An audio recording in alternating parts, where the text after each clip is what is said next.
Olá a todos, que nós possamos iniciar os dois últimos episódios dessa série. Queria agradecer a todos vocês que participaram na confecção desse material, agradecer de forma muito especial a Rose e dizer que o MAP com essa série foi muito importante nesse momento tão difícil da minha vida.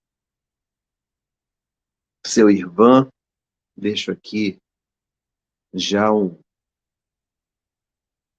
meu total agradecimento, a minha gratidão imensa pelo carinho com que o Senhor me acolheu nessa casa, acreditou nesse trabalho bendito. E eu espero que a gente possa produzir mais frutos. E durante essa série eu aprendi com a espiritualidade, através de uma intuição, de que o MAP não é uma casa de oração. O MAP é uma oração em forma de casa. E isso faz meu coração transbordar, porque é pura verdade. O MAP é uma oração em forma de casa. Que Jesus abençoe o trabalho de todos nós, de cada um dessas pessoas que participam desse processo e que às vezes não aparecem. Mas minha eterna gratidão a todos vocês. Então vamos começar.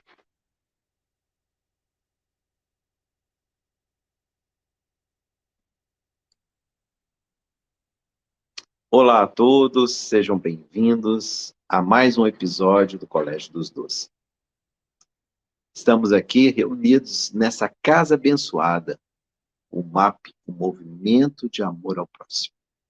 Que os nossos corações possam sempre buscar o Evangelho de Jesus, buscar a Boa Nova, buscar essas lições benditas que nos fazem pulsar de forma diferente, vibrar de forma diferente, pensar e agir de forma diferente. Hoje, nós vamos falar do 13º discípulo. Poxa, Daniel, mas Mateus foi tão curtinho, porque Mateus, nós temos o evangelho mais importante. Então, a obra de Mateus está escrita no evangelho de Mateus. Quem quer conhecer Mateus, busque o evangelho de Mateus. Então, nós resolvemos trazer o 13º discípulo. Sabem quem é? Tem ideia de quem é? Vai ser um episódio só, mas é daqueles que conseguem fazer com que todos nós entendamos a dificuldade de acompanhar Jesus, de seguir Jesus, de ser discípulo de Jesus. Todos os discípulos que passaram por aqui, de A a Z, todos eles, não conseguiram captar a essência do reino de Deus transmitida por Jesus. Essa boa nova, ela é de um patamar tão elevado, é de uma filosofia tão divina, que mesmo espíritos superiores, como os discípulos, tiveram dificuldade de entender. E com esse 13º discípulo não foi diferente. Fala, Daniel, nós já estamos aqui incomodados, querendo saber quem é. Eu vou falar. É Maria, a mãe de Jesus. Que nós já possamos nos envolver com essas belíssimas vibrações. Lembrando que Maria aprendeu com Jesus desde o primeiro momento, quando ela recebeu recebeu a intuição, a visita desses benfeitores espirituais, dizendo a ela que ela seria a bendita entre as mulheres. Mas, Daniel, como é que nós vamos perceber que ela também teve dificuldade em entender quem era Jesus? Maria sempre, durante toda a trajetória do Mestre, ela tentou um lugar melhor para ele na sociedade. E tem aquela passagem que os doutores da lei vão visitá-lo. Não sei se vocês conhecem, vale a pena conhecer. E o nosso querido Humberto de Campos, ele narra que eles sabatinaram Jesus, Jesus deu muitas respostas, os doutores da lei ficaram encantados com eles e queriam levar Jesus para ser instruído, né? Como se fosse um seminário hoje entre nós. E quando perguntam a ele se ele queria ir, ele simplesmente pega as ferramentas da carpintaria e diz: vou trabalhar com meu pai, José. Respondendo aos doutores que ele preferia estar com o pai. Pai biológico, né? Pai material. Daniel, mas isso é normal, né? É normal, lógico que é normal a mãe querer o bem para o seu filho, querer a melhor escola, querer o melhor emprego, querer uma boa esposa, não é? É normal que isso aconteça, mas era Jesus, não é? E ela acompanhou Jesus durante muitas situações, né? Lembra na boda de Canaã? Ela pede Jesus para transformar água em vinho. Então ela sabia o poder que Jesus tinha, ela sabia o que ele era capaz, não é? Só lembrando aqui alguns pedacinhos, porque a história de hoje, ela é maravilhosa. A história de hoje mostra a beleza, mas também a dificuldade de um espírito como Maria, de entender a grandiosidade, a grandeza da tarefa de Jesus.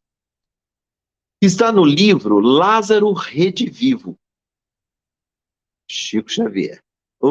Chico Xavier. Fez agora, 2 de abril, mais uma primavera em nossos corações.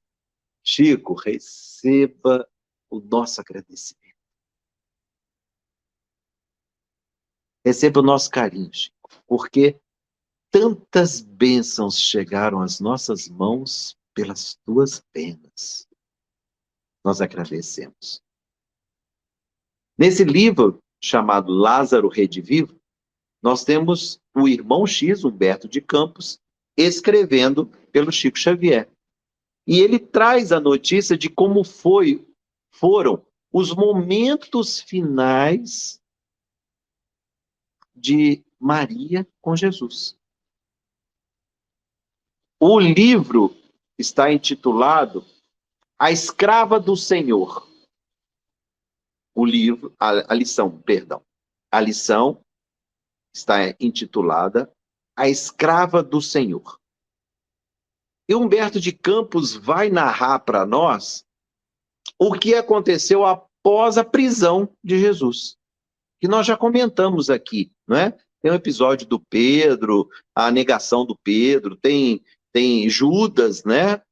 Um projeto, era um plano que, na verdade, era para proteger Jesus, não era para matar Jesus, mas Judas foi enganado, não é? Os parceiros que ele encontrou não foram os melhores e acabou nessa tragédia. Diz aqui Humberto de Campos que o João, recebendo as primeiras notícias da prisão de Jesus, ele corre até Maria. E nós sabemos que isso é real, né? Nós sabemos porque João, dos discípulos, foi o único que não abandonou Jesus e nem Maria. Na verdade, ele não abandonou, foi Maria. Ele esteve ao lado de Maria o tempo todo. E ele vai até Maria e dizer a Maria, Maria, prenderam, deteram Jesus. Era só a prisão naquele primeiro momento. Vocês lembram? Lá no palácio de Caifás, não é? O grande sacerdote do templo, né? O líder, e ele corre para avisar Maria do que está acontecendo. E ela imediatamente entra em oração. É uma característica da Maria. Ela entra em oração e começa a rogar a Deus que poupasse o filho querido.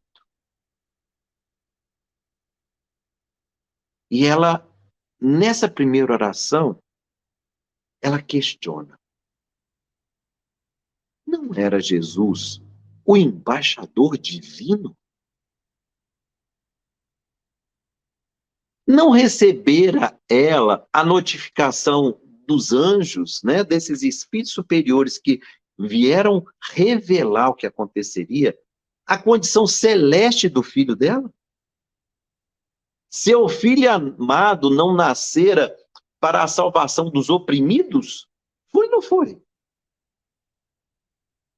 A revelação dos anjos dizia a ela que ele ilustraria, ou seja, ele estamparia o nome de Israel para o mundo. Diz que ele seria um rei diferente, e ela acreditou nisso tudo. E esse rei diferente é porque ele seria amoroso.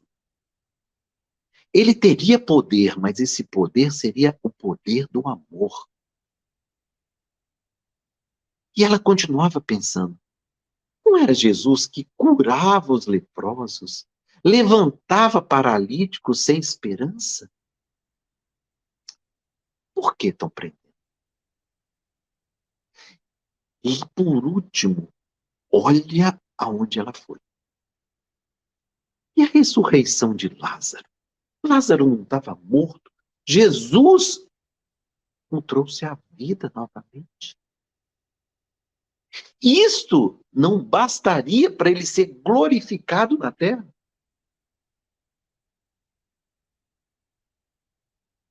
Vocês estão percebendo que ela, como mãe, está assim, listando tudo que ele era para mostrar como argumento para Deus, porque lembremos, ela estava orando.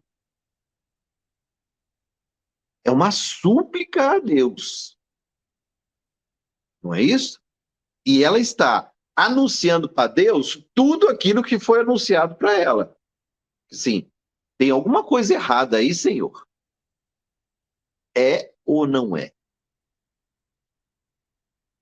Só que o desenrolar das notícias, né, dos eventos, dos acontecimentos, foram se agravando.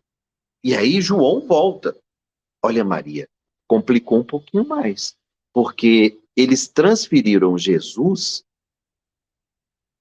do palácio de Caifás para o palácio de Pôncio Pilatos.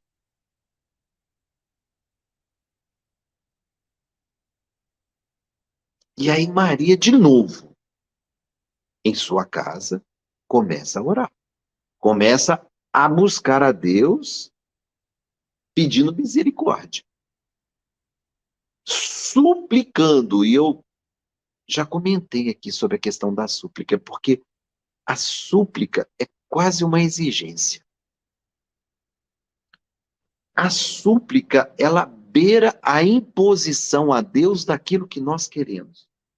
Porque como se nós fôssemos aquela criança que insistentemente pede, deixa, deixa, deixa, sim, sim, sim, sim, sim, sim. E o pai precisa dizer não, a mãe precisa dizer não. E o filho insistentemente vai, por favorzinho, deixa, deixa, deixa. A súplica tem essa característica. E o que ela queria? Que Deus provesse. que Deus interferisse no processo. Só que a coisa foi se complicando e ele sai agora do palácio de Pôncio Pilatos e vai para o palácio de Herodes. Daniel, o que significa isso tudo? É como se fosse de uma igreja para a prefeitura e da prefeitura para o governo do estado. É mais ou menos isso. Então, Jesus foi detido dentro de uma igreja, né, dentro de um templo. Do templo, ele foi transferido para a prefeitura. E da prefeitura, ele foi transferido agora para o governo do estado. Que era mais ou menos isso. Eu estou aqui tentando organizar as ideias, então eu estou dando exemplos bem atuais do que estaria acontecendo. Ele diz, Maria, ele foi agora para Herodes. E aí ela sabia que a coisa complicou muito. Porque aí o poder de Herodes é muito maior do que Pôncio Pilatos. Herodes responde diretamente ao imperador romano. Entenderam? Maria, a Mãe Santíssima, voltou a orar de novo. A cada uma dessas notícias de João, ela buscava na oração aquilo que ela achava que era importante. Entrou numa oração silenciosa, mas diz Humberto de Campos que em pranto agora. Em pranto, ela implorou o favor do Pai Celestial. Vou repetir. Em pranto, implorou o favor do Pai Celestial. E ela dizia, confiarei em ti, Pai.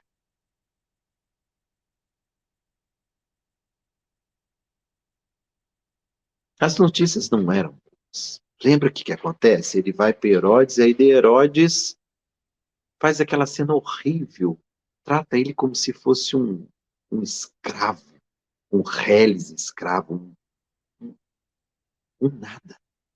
Que é assim que Romano via o povo judeu. Era um povo colonizado, eram, para eles, apenas burro de carga. E ela traz a notícia de que ele foi devolvido a Pôncio Pilatos, para que Pôncio Pilatos resolvesse, porque ele diz, não é meu problema, Pôncio Pilatos, isso é problema seu, da sua alçada. Então, já sabiam que agora estava na mão de Pôncio Pilatos. E existia uma tradição de que ele poderia escolher, deixar o povo escolher entre alguns que estavam ali, quem eles queriam que fosse condenado. Ou um deles, que poderia ser libertado. Todos nós conhecemos a história, né? Barrabás. E o povo escolheu Barrabás. Pôncio Pilatos lava as mãos. E Maria está recebendo todas essas notícias. E ela começa a pensar, mas eu conto com a proteção do céu. Certamente, olha o que Humberto de Campos traz de notícia, porque ele está vendo a cena. E através da possibilidade da visão espiritual, ele volta à cena e ele registra a cena, agora para nós, através do Chico Xavier. Certamente o Deus de bondade infinita, que seu Filho revelara ao mundo, salvá-lo-ia da prisão e restituí-lo-ia, ou vai restituí-lo, à liberdade. Olha o que Maria acreditava. Deus vai interferir em algum momento, alguém vai mexer os pauzinhos e Jesus não vai ser preso, não vai ficar preso, não vai ser executado, nada disso. Nós já conhecemos a história, né? Então a gente sabe que Maria estava errada. Chegam notícias e diz que Jesus seria executado. E aí ela resolve: eu vou segui-lo de perto. Agora eu vou acompanhar, eu quero estar lá com ele. Vou segui-lo de perto. Envolveu-se num manto discreto e foi para a rua, multiplicando as rogativas ao céu em sua maternal aflição. Ou seja, ela saiu da sua casa, das suas orações, e foi acompanhar Jesus na rua, porque era um evento público. Mas ela não deixou de orar. E ela continuava a pedir a Deus: ele vai me atender. Alguma coisa vai acontecer e Jesus vai se livrar dessa. Olha o que ela pensa quando está acompanhando Jesus. Naturalmente, Deus modificaria os acontecimentos, tocando a alma de Antipas.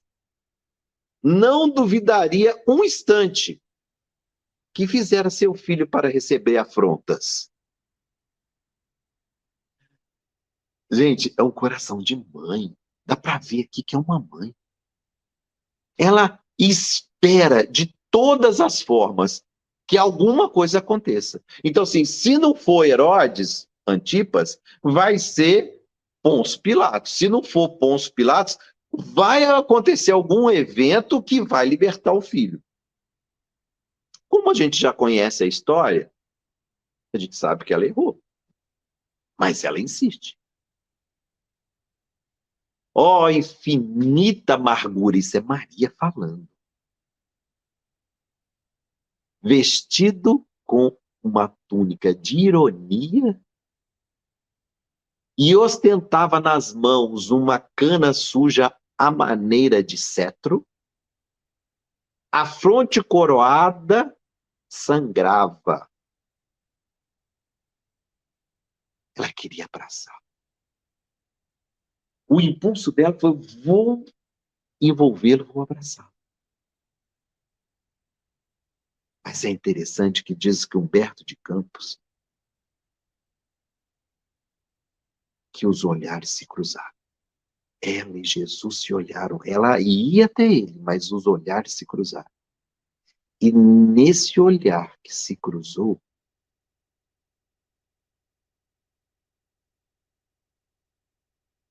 Jesus endereçou a ela uma serenidade.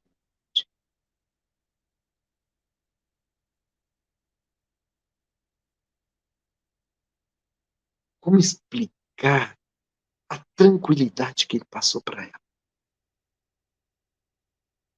Naquele momento, ela teve a certeza de que ele estava bem. E ele, Jesus, colocou um freio nela. Mãe, calma, calma. Diz Humberto de Campos que foi o olhar mais significativo de toda a vida de Maria com Jesus. Ele nunca tinha olhado para ela com tamanha serenidade e com tamanha resignação. E ela se acelera. E aquilo faz ela se modificar completamente a atitude, não o pensamento. Sabe o que ela captou desse olhar? Diz Humberto de Campos que ela compreendeu que ele a induzia à oração e em silêncio lhe pedia: mãe, confia no Pai Deus, no Pai maior, no Deus de amor. Então ele olha para ela e de forma tranquila diz com os olhares: mãe, confiemos, está tudo certo. Daniel deve ter sido de rasgar o coração. Eu não tenho a mínima dúvida que esse coração deve ter sido rasgado de dentro para fora. Maria conteve-se. Ela não foi até Jesus. Mas seguiu chorando o tempo todo. E Humberto de Campos fala pranto, ou seja, aquele choro que não para. E além disso, rogava a intervenção divina. Impossível, olha o pensamento dela, dito por Humberto de Campos.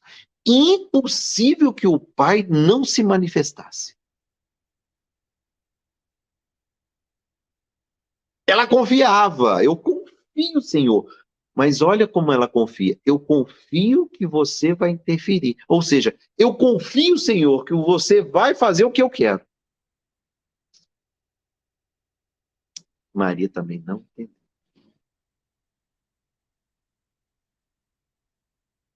Jesus está pedindo, Maria, confia em Deus. Calma. Existe um projeto divino da qual eu e você não podemos intervir. Agora é a vontade de Deus, não é a minha nem a sua, mãe. E quantas vezes nós nos esquecemos disso? Quantas vezes nós pedimos a intervenção divina para que se cumpra a nossa vontade, não a vontade de Deus? E sofremos. Sofremos porque acreditamos que Deus não está nos atendendo. E olhemos a história de Jesus com Maria. Existe um projeto muito maior para Jesus e que Maria não captou, apesar dos esforços de Jesus. E ela pensa assim: quem sabe,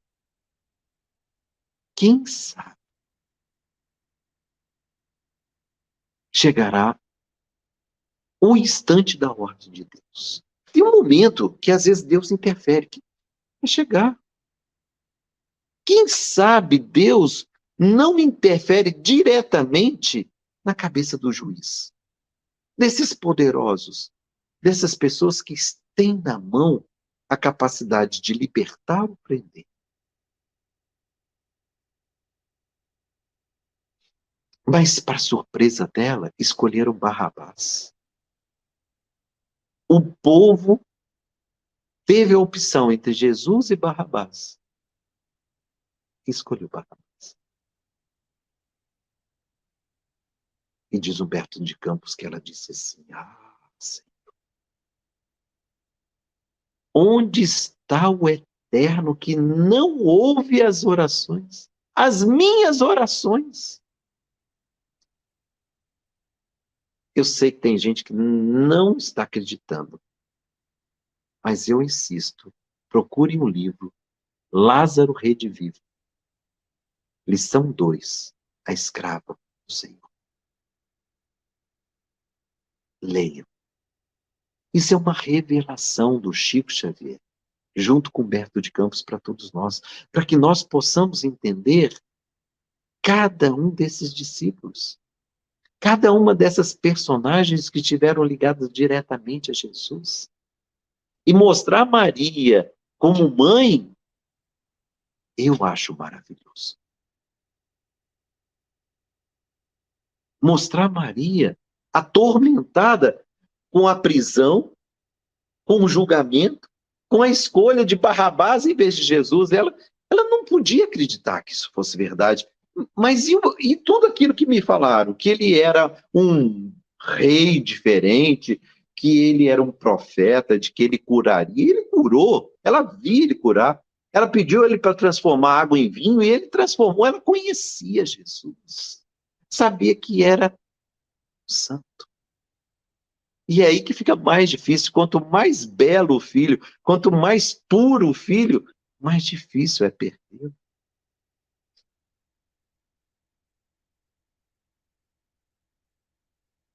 Onde permanecem os anjos, dizia ela, que me falavam em luminosas promessas.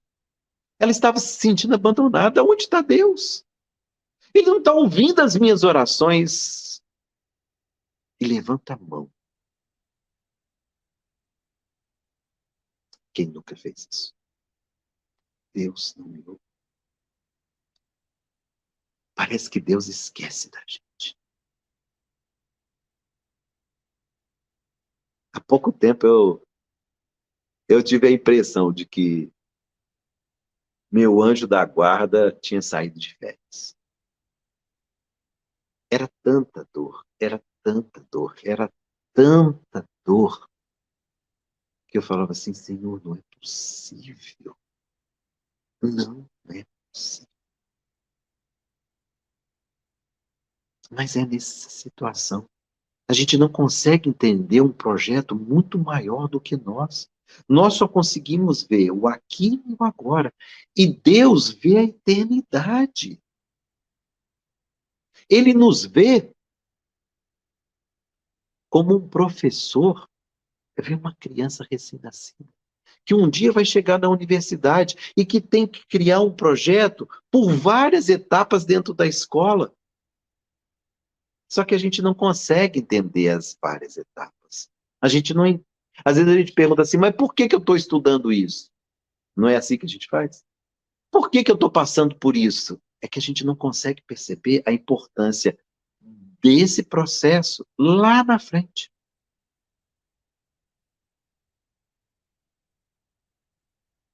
E aí, olha que interessante. Ela se recordou de Abraão. Vocês lembram o que aconteceu com Abraão? Abraão foi testado e pediram a ele que executasse o próprio filho em nome de Deus. E Abraão leva.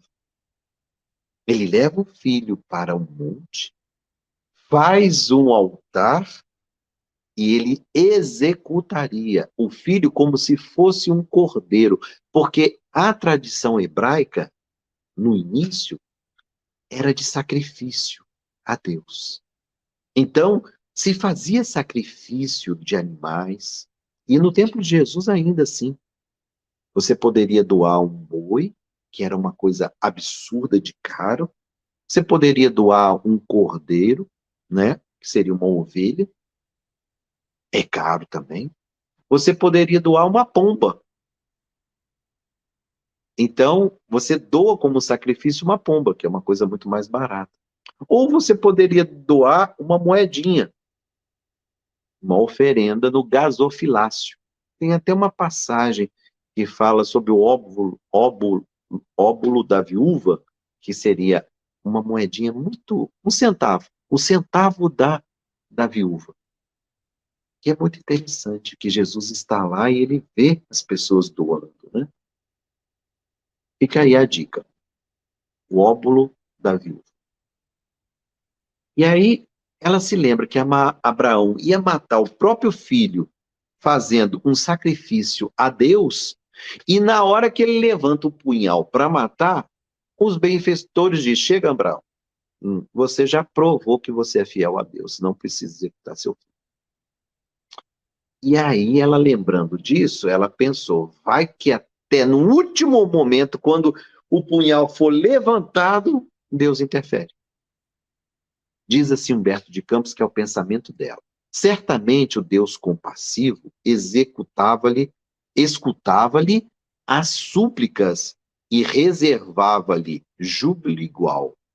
Jesus desceria do Calvário vitorioso para o seu amor, continuando no apostolado de redenção.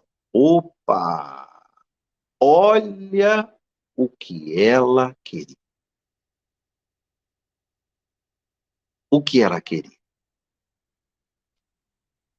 Ela queria que necessariamente Jesus saísse do Calvário livre, totalmente livre, e que ele não tivesse nenhum arranhão.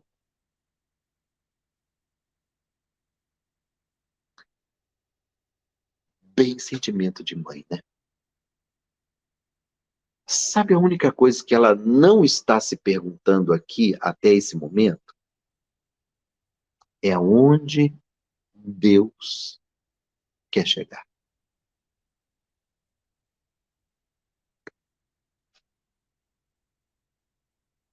E às vezes a gente esquece de fazer exatamente essa pergunta.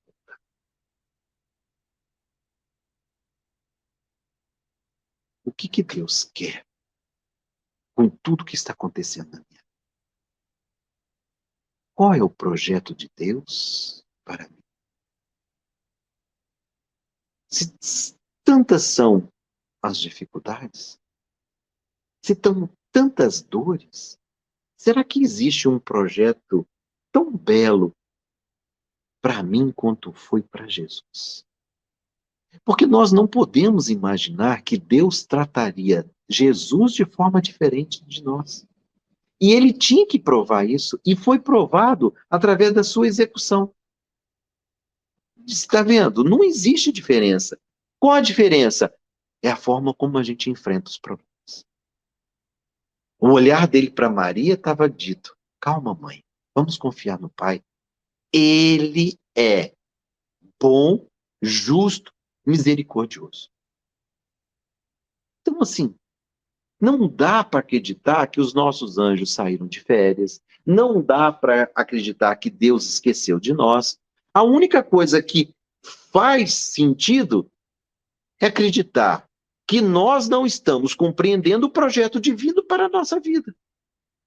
Vamos aceitar isso. Existe um projeto e nós não estamos conseguindo entender esse projeto. Vamos acerenar nossos corações. Vamos aguardar mais um pouco. E com certeza, esse plano divino se revelará.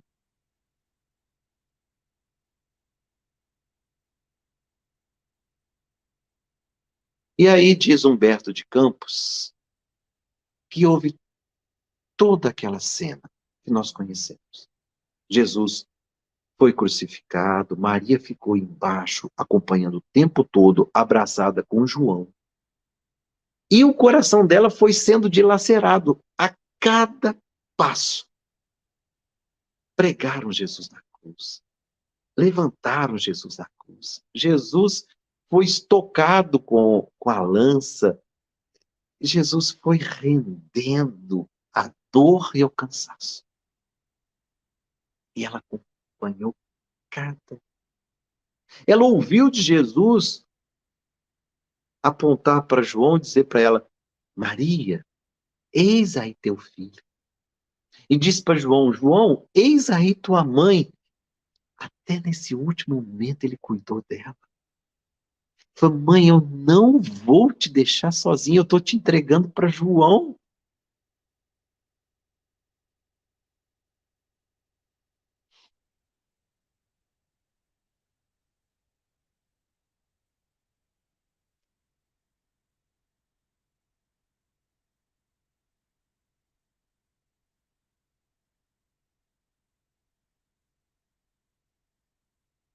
Como achar que Jesus não fará o mesmo por nós?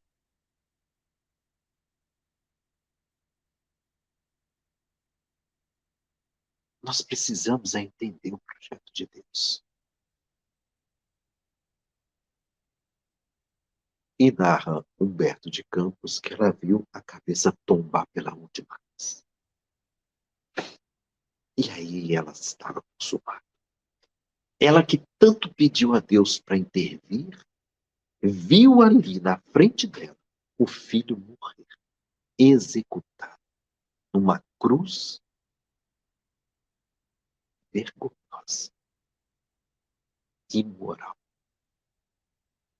Porque o filho era um santo. E ela pensa assim: sim, Jesus era meu filho. Todavia, antes de tudo, era mensageiro de Deus. Ela possuía desejos humanos, mas Deus possuía desejos supremos. O Senhor Supremo guardava eternos e insondáveis desígnios que ela não conseguiu divisar naquele momento. E ela se rendia.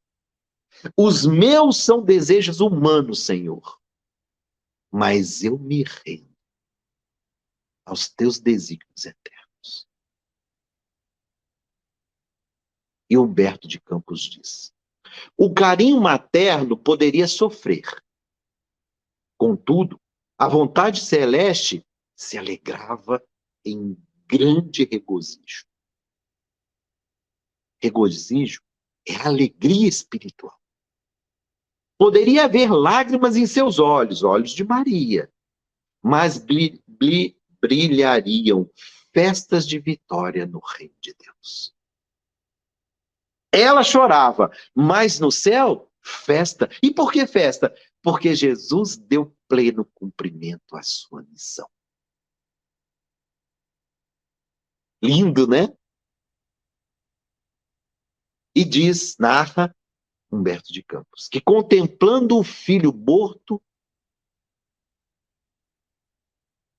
agora entregue em seus braços, repetiu as inesquecíveis afirmações. Ela recebe. Existe até uma estátua de Michelangelo. Se o pessoal conseguir projetar essa imagem aqui, seria bonito, porque Michelangelo conseguiu captar toda a tranquilidade, a serenidade que Maria estava naquele momento. Ele capta também a dor, mas ele capta uma serenidade. Porque quando ela recebe ele nos braços, ela diz assim: Senhor, eis aqui a tua serva. Cumpra-se em mim segundo a tua palavra.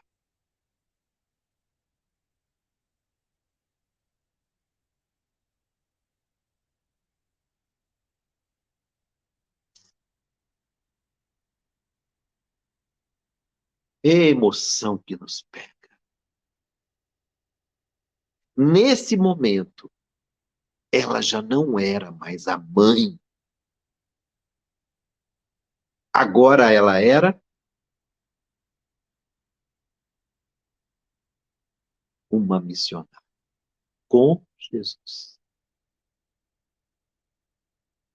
Ela deixou de ser aprendiz e se tornou mestre do amor. Uma mestra. Porque ela entendeu que acima da vontade de mãe deveria prevalecer a vontade de Deus. E ela se coloca não mais na condição de mãe, mas na condição de serva de Deus. Faça-se em mim a sua vontade. Não a minha, porque a dela ela já tinha pedido tudo. Ela queria que Jesus voltasse para os braços livres e são. Agora ela tinha o corpo de Jesus morto em seus braços. E ela compreendeu que a vontade dela era muito pequena perto dos desígnios de Deus. Que Jesus nos envolva. Que Jesus nos abrace. Que Maria nos fortaleça para entendermos os desígnios de Deus. Ainda que seja contrário à nossa vontade, nesse momento, possamos dizer: cumpra-se em nós, Senhor, a tua vontade.